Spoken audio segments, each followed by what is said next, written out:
welcome all of you.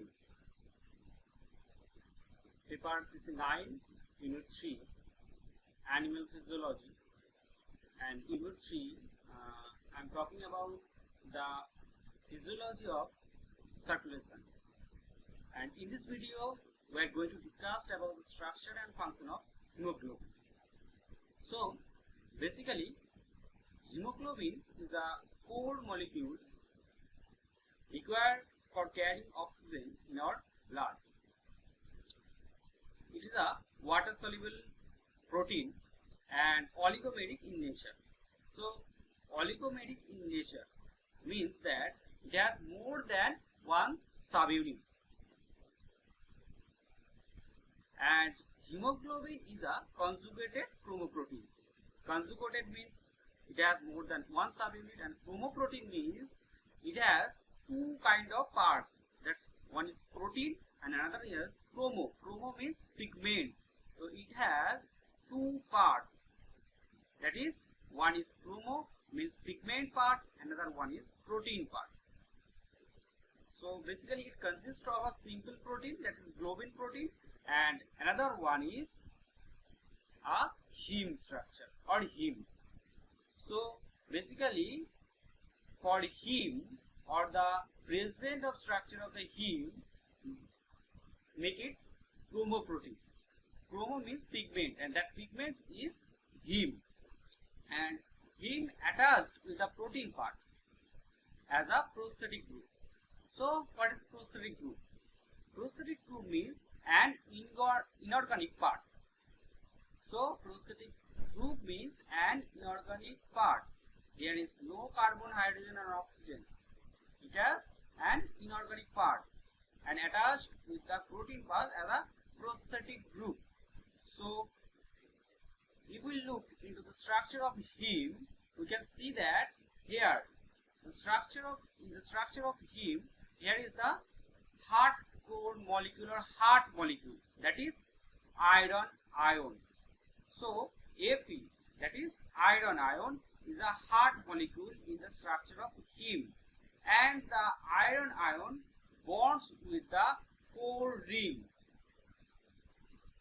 You can see that it bonds with the core ring. 1, 2, 3, 4. Core ring, that is tetra.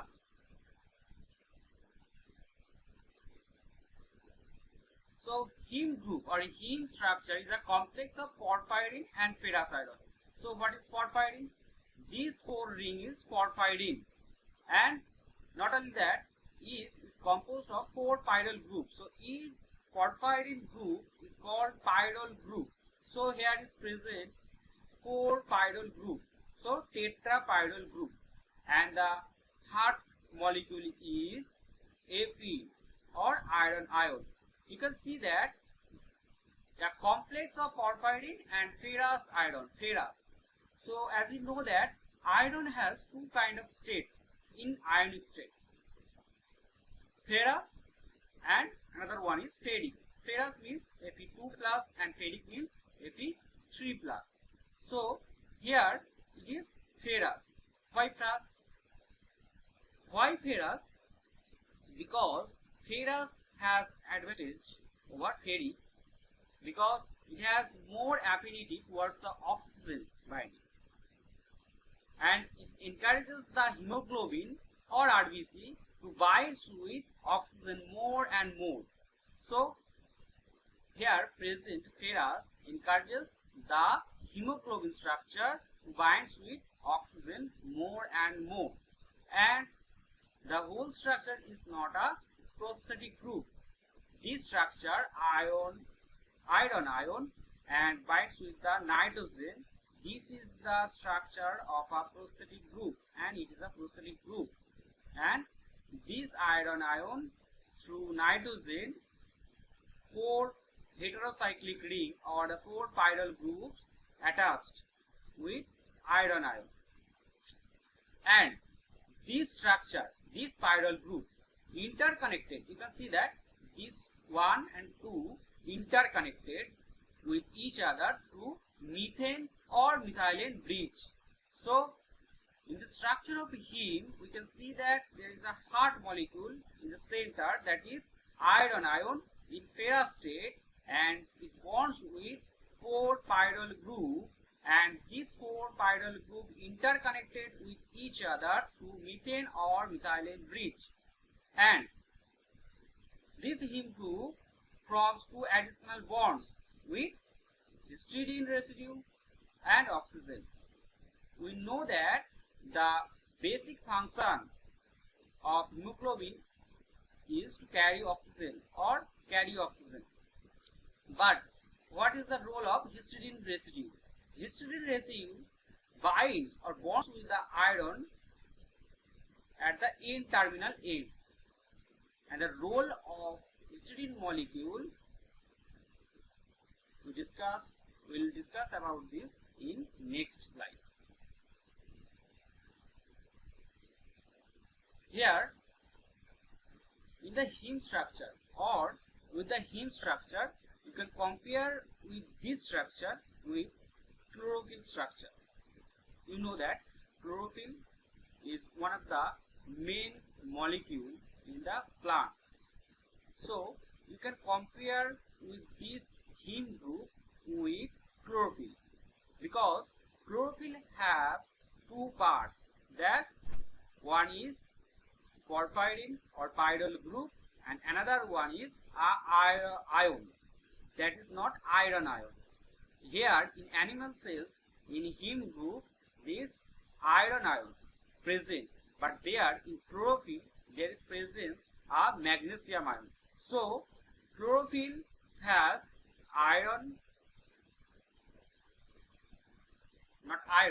magnesium ion, and animal cell has iron ion, and both have 4 chiral group. So you can compare with this chlorophyll structure with this heme group, but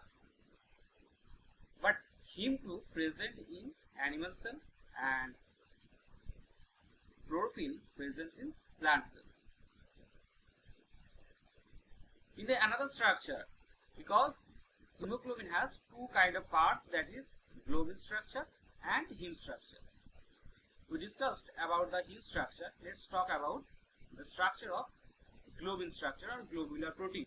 Globular protein or globin structure has 2 kind of polypeptide chain or polypeptide group, that is alpha and beta, and they are both present in pair, alpha 1, alpha 2, beta 1 and beta 2. Alpha, beta, they both are polypeptide chain or polypeptide group, so they have amino acid residue. Alpha chain has 141 residue of amino acid and beta chain has 146 residue of amino acid. So their presence 2 alpha chain means 282 amino acids, and beta chain 2 beta chain, that is 292 residue of amino acid. So total 574 residue of amino acid presents in a globin structure or globular protein or in a hemoglobin structure. So globin consists of 4 polypeptide chains, 2 alpha and 2 beta. We discussed about this, and in human each alpha chain contains 141 amino acid and each beta chain contains 146 amino acids. Here, before birth or in fetal life, there is no beta chain. There is alpha chain in the structure of globin, but there is no beta chain. In place of beta chain, there is present gamma chain, 2 gamma chain. So their structure or their formula is alpha to gamma 2. But after birth and in adult, there is beta chain in place of gamma chain.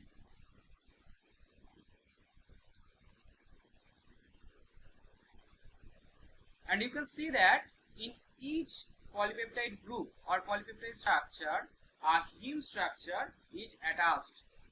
So each heme has a heart molecule Fe2+, that is ferrous iron ion.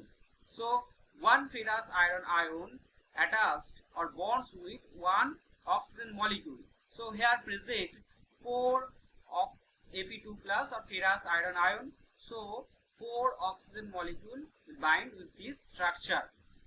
So one hemoglobin can bind with 4 oxygen molecule.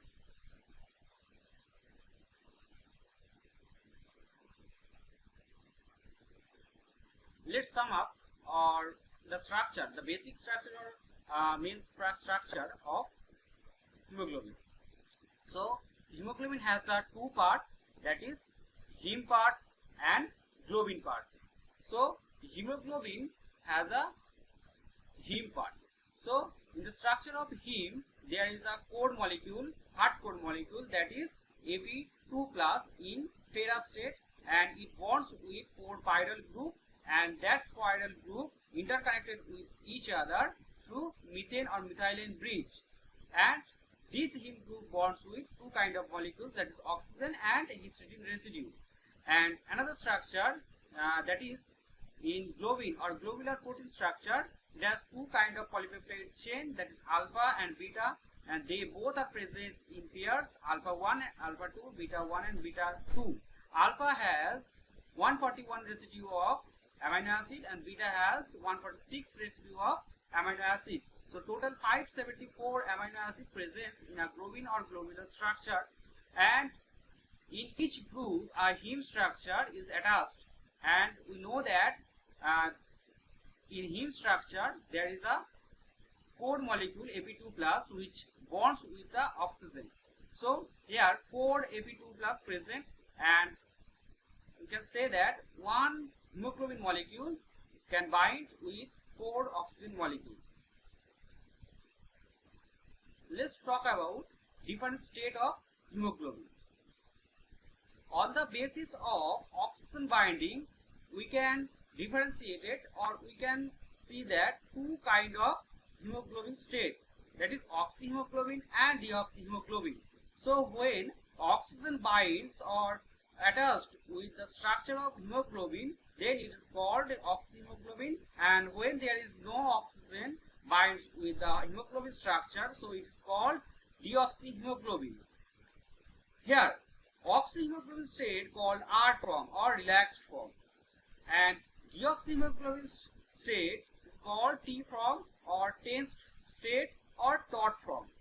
So that you can see that oxygen molecule, so when oxygen molecule binds with the structure of hemoglobin, that is oxyhemoglobin, then ionic and hydrogen bonds break down. Due to the bind of oxygen molecule, rupture of ionic and hydrogen bonds take place. That means these subunits alpha 1, beta 1, alpha 2, beta 2, these subunits bonds with each other or holds the structure by those bonds, hydrogen bonds and ionic bonds, because this structure bonds with each other through these hydrogen or ionic bonds. But due to the binding of oxygen, these bonds break down, or the rupture of hydrogen or ionic bonds take place. So this structure or this subunit has a free movement. After binding with oxygen, this structure has a free movement because there is no bond between them, and that's why it has a strong affinity towards the oxygen, because it has a free movement and it has the strong affinity towards the oxygen molecule. Another one is tense form, and you can see that here a molecule 2,3-DPG, that means 2,3-diphosphodiesterate or glyceric acid. This molecule bonds or attached with these beta subunits. So here is no oxygen, so deoxyhemoglobin. So we know that due to the oxygen binding, the rupture of ionic and hydrogen bonds take place, and then the subunit has a free movement. But here is no oxygen binding take place and no rupture of hydrogen or ionic bonds take place. Here is the 2,3-DPG. Only this molecule bonds with beta subunits. Only with the beta subunits. Remember that.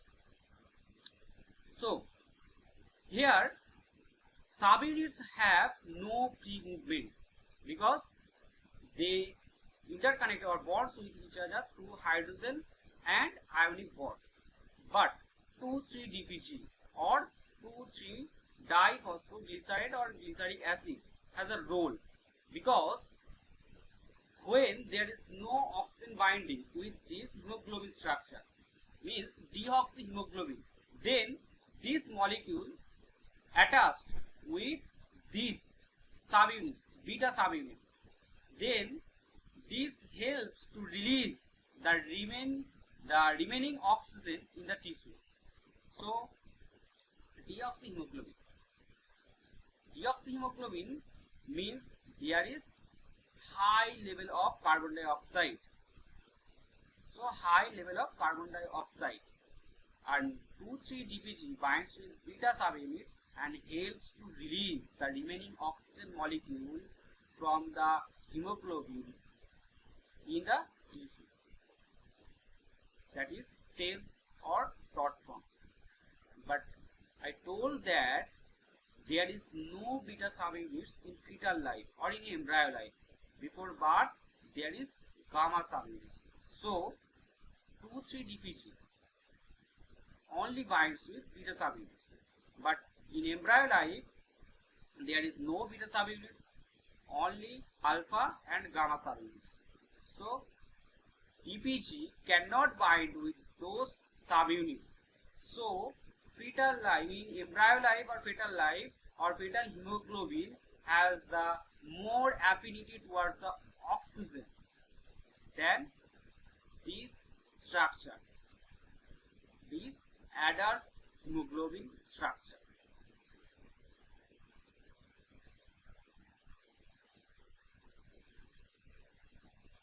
Let's sum up the function of hemoglobin. As you know that the main function of hemoglobin is oxygen carriage and transport of carbon dioxide, and this is hemoglobin acts as a buffer. I told that heme group bonds with histidine residue. This histidine residue bonds with the N-terminal ends of iron ion, and this histidine residue helps the hemoglobin to act as a buffer in blood, because hemoglobin acts as a buffer system. What is buffer? Buffer system means it can regulate or maintain the pH level. As you know that blood has a pH that is 7.3, around 7.38 or 7.545. So this pH level can be regulated or maintained by this heme structure, but histidine residue has a great role in this system. So when histidine residue or histidine molecule binds with the N-terminal ends of heme structure, then the heme structure or hemoglobin can act as a buffer system. And if there is low level of pH, so we know that the normal pH level of blood is around 7.35, little bit alkaline, and if there is low level of pH, then it is a less or low affinity towards the oxygen of hemoglobin. But if there is a normal level of pH or the high level of pH, then it has high affinity towards the oxygen. So pH level or the normal level of pH have a great role in this system. So this is the structure and function of hemoglobin. You have got the instructional material from LMS link. I submitted this before, and if you have any question about these topics, then contact me in WhatsApp group. Thank you.